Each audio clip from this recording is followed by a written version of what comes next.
오늘 우리가 함께 창세기 16장을 들여다보면서 믿음과 하나님의 뜻을 이루는 방법에 대한 우리의 생각을 완전히 뒤바꿀 수 있는 아주 중요한 질문 하나를 던져보려고 합니다. 선한 목표를 이루기 위해서라면 그 방법은 어떤 걸 써도 괜찮은 걸까요? 이 질문을 아브라함과 사레의 이야기 속에서 함께 파헤쳐 보겠습니다.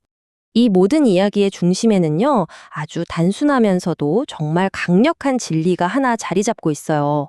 바로 이겁니다. 믿음의 기초는 순종이다. 진짜 믿음은요, 반드시 순종으로 나타나게 되어 있다는 거죠. 이 둘은 절대로 뗄 수가 없습니다. 그런데 말이죠, 이 믿음과 순종의 경계선이 생각보다 되게 아슬아슬해요.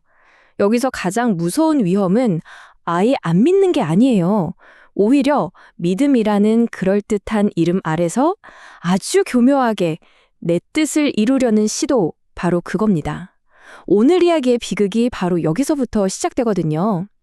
아브람의 가정에서 벌어진 그 갈등은요, 바로 이 선한 의도로 포장된 불순종이 결국 얼마나 끔찍한 비극의 씨앗이 되는지를 우리 눈앞에 아주 생생하게 보여주고 있습니다.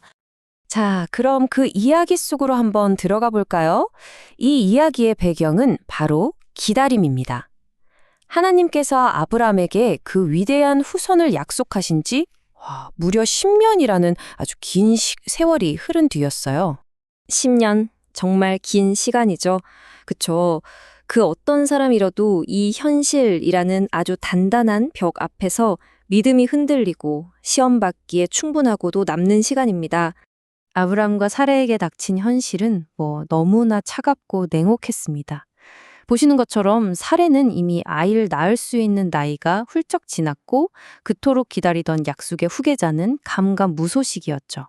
자, 여기서 우리가 정말 중요한 포인트를 발견해야 합니다. 뭐냐면 사레가 하나님의 약속 그 자체를 의심한 게 아니라는 거예요. 그건 믿었어요.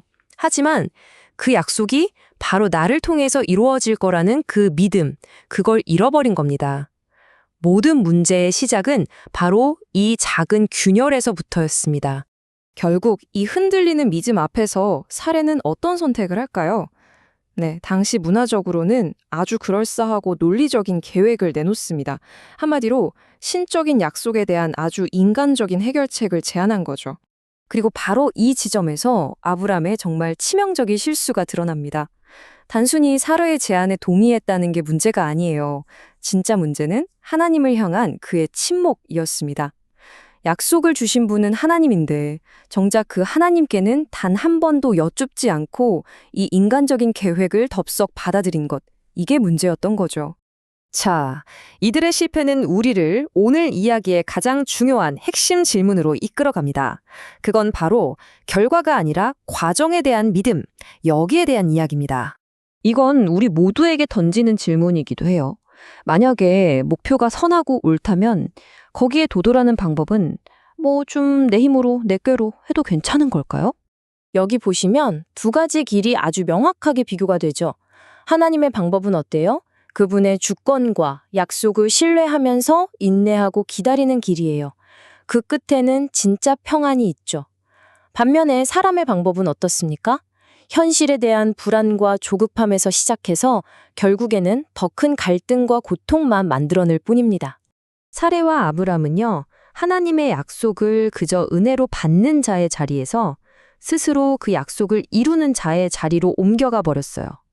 그리고 바로 그 순간 모든 것이 바뀌어 버린 겁니다. 그래서 핵심은 이거예요.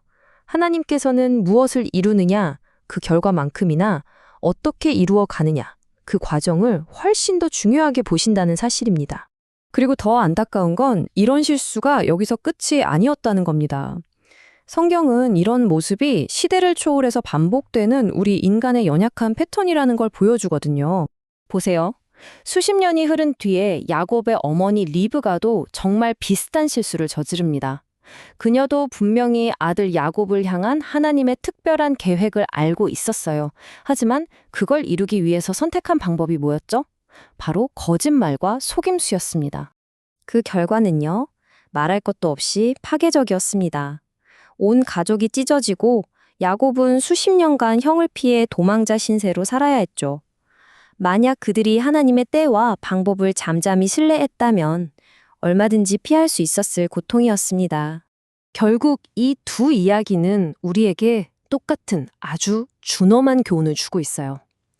아무리 그 시작이 선한 의도였다고 해도 하나님의 방법을 건너뛰고 내 열심, 내 계획으로 하려는 시도는 결국 은혜가 아니라 고통의 씨앗을 뿌리게 된다는 것. 바로 그 사실입니다. 자, 그렇다면 우리는 이 교훈을 어떻게 우리 삶에 적용할 수 있을까요? 우리 각자가 마주하고 있는 그 시간의 벽 앞에서 도대체 어떻게 신뢰하는 법을 배울 수 있을까요? 성경이 굳이 10년 후라는 시간을 다시 한번 콕 집어서 이야기하는 이유가 바로 여기에 있습니다. 이 싸움을 강조하기 위해서죠. 맞습니다. 시간이야말로 우리 믿음의 가장 큰 시험대일 때가 정말 많습니다. 결국 우리가 기억해야 할 핵심은 이것들입니다. 진짜 믿음은요, 하나님의 약속뿐만 아니라 그분의 방법과 시간까지 신뢰하는 거예요. 인간적인 조급함과 합리적으로 보이는 계획이 오히려 더 큰 고통을 만든다는 것. 그리고 하나님은 결과만큼이나 믿음의 과정을 소중히 여기신다는 걸 잊지 말아야 합니다. 그래서 내 생각에 이게 너무 논리적이고 확실해 보일 때, 바로 그때가 멈춰서서 하나님께 물어야 할 가장 중요한 순간이라는 거죠. 무력하게 느껴질 땐 문제에 시선을 두지 말고 약속을 주신 그분을 바라보는 것. 이것이 바로 성령의 인도하심을 따르는 삶의 핵심입니다. 자, 이제 이 질문을 우리 각자에게 던지면서 마무리하려고 합니다.